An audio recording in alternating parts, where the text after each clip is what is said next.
হয়নি, ওনারা পড়বে হয়তো পরে, যেহেতু সামনে কুরবানি ঈদ, এই ঈদকে সামনে রেখে আপনাদের মূল দাবিটা কি এবং আপনারা কি চাচ্ছেন? ধন্যবাদ সাংবাদিক কর্মীদেরকে। আসলে আপনারা জানেন যে গত 19শে এপ্রিল আমরা এই জাতীয় প্রেস ক্লাবের বেসরকারি প্রাথমিক বিদ্যালয়গুলো জাতীয়করণের এক দফা দাবি নিয়ে আমরা যখন মানববন্ধন করি, এই মানববন্ধনের মধ্য দিয়ে আমরা আমাদের প্রাথমিক গণশিক্ষা মন্ত্রণালয়ের মাননীয় প্রতিমন্ত্রী মহোদয়ের সাথে আমরা বৈঠক করি, শিক্ষক প্রতিনিধি। এই বৈঠকের মধ্য দিয়ে আমাদের মন্ত্রী মহোদয় আমাদের কিছু দিক নির্দেশনা দিয়েছেন। সেই দিক নির্দেশনা অনুযায়ী আমরা কাজ চলমান রেখেছি। আমরা মূলত আজকে আমাদের মন্ত্রী মহোদয়ের সাথে কথা হয়েছে, কিন্তু আমরা যতক্ষণ পর্যন্ত মন্ত্রী মহোদয়ের যে দিক নির্দেশনা যতক্ষণ পর্যন্ত আমাদের বাস্তবায়ন না হচ্ছে, ততক্ষণ পর্যন্ত আমরা মূলত এই জাতীয় প্রেস ক্লাব বাই ঢাকা আমরা অবস্থান নিয়েছি। হয়তো আগামীকাল আমরা আবারও মাননীয় মন্ত্রী মহোদয়ের সাথে আমরা সাক্ষাৎ করবো এবং আমাদের যে দিক নির্দেশনা দেওয়া হয়েছে সেই দিক নির্দেশনা অনুযায়ী যে আমরা কাজটা করেছি, সেই কাজটা জন্য আমাদেরকে দ্রুত সমাধানের ব্যবস্থা করেন, এই লক্ষ্যে আমরা আজকেও গিয়েছিলাম। হয়তো আগামীকাল যাব। আপনারা জানেন যে 19শে এপ্রিল আমরা যে মানববন্ধন করেছিলাম, সেই মানববন্ধনের মধ্য দিয়ে মন্ত্রী মহোদয় এই সরকারটাকে একটি নির্দেশনা দিয়েছেন যে সারা বাংলাদেশে যে বিদ্যালয়গুলো আছে সেই বিদ্যালয়গুলো তদন্তমূলক ব্যবস্থা নেওয়ার জন্য বলা হয়েছে। তো আমরাও চাই যে তদন্তমূলক ব্যবস্থার মধ্য দিয়ে যারা প্রতিটি বেসরকারি প্রাথমিক বিদ্যালয়গুলো বাদ করেছে, তারা আমরা চলমান বিদ্যালয়গুলো আছে সেগুলো উঠে আসুন, উঠে এসে এই শিক্ষকদের যে দীর্ঘদিনের দাবি, এই দাবিটা যেন দ্রুত বাস্তবায়ন হয়। আমরাও চাই যে সরকার দ্রুত সময়ের মধ্যে ব্যবস্থা করবেন।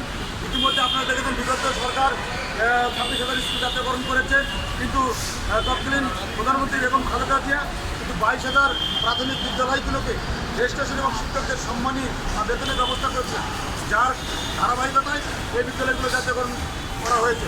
আমরা মাননীয় প্রধানমন্ত্রীর কাছে আকুল আবেদন এবং মাননীয় শিক্ষামন্ত্রীর কাছে আমাদের দাবি যে তৎকালীন প্রধানমন্ত্রী বেগম খালেদা জিয়া যেহেতু প্রাথমিক শিক্ষাকে বাধ্যতামূলক করেছিলেন, সেই ধারাবাহিকতায় যদি বর্তমান সরকার ক্ষমতায় আসার পরে আমাদের এই বঞ্চিত বেসরকারি প্রাথমিক বিদ্যালয়গুলো যদি জাতীয়করণের ব্যবস্থা করা হয়, তাহলে সারা জীবনের শিক্ষকরা যেরকম তাদের স্মরণ করবে এবং তাদের জন্য দোয়া করবে এবং বাংলাদেশের ইতিহাসের পাতায় এই বর্তমান সরকারের যে বিদ্যালয়গুলো জাতীয়করণের যে একটা ব্যবস্থা, এটাও কিন্তু সংরক্ষণ করে লেখা থাকে।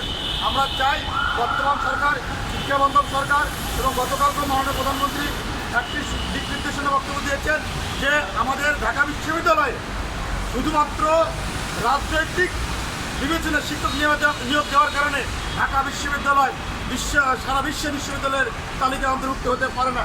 এটা একজন সুদক্ষ শাসক হিসেবে একটি সুন্দর মতামত তুলে ধরেছেন।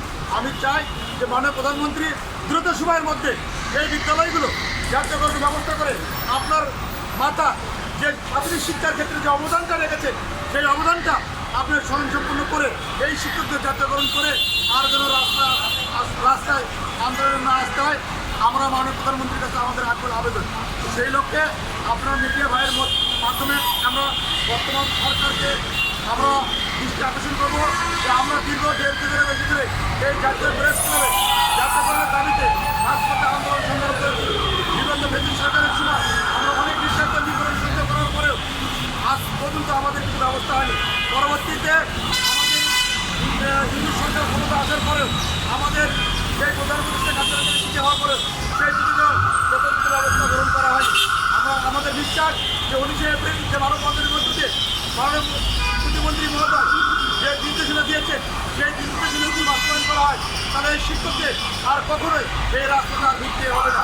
তো সেই লক্ষ্যে আমরা মাননীয় প্রতিমন্ত্রী মহোদয়ের কাছে আকুল আবেদন রাখবো যে দ্রুত যে আপনার দিক নির্দেশনা সেগুলো বাস্তবায়ন হয় এবং এই শিক্ষকদের আর যেন কখনো হয়, আমরা মিডিয়ার মাধ্যমে আমরা প্রধানমন্ত্রীর কাছে আকুল আবেদন জানাই। ধন্যবাদ।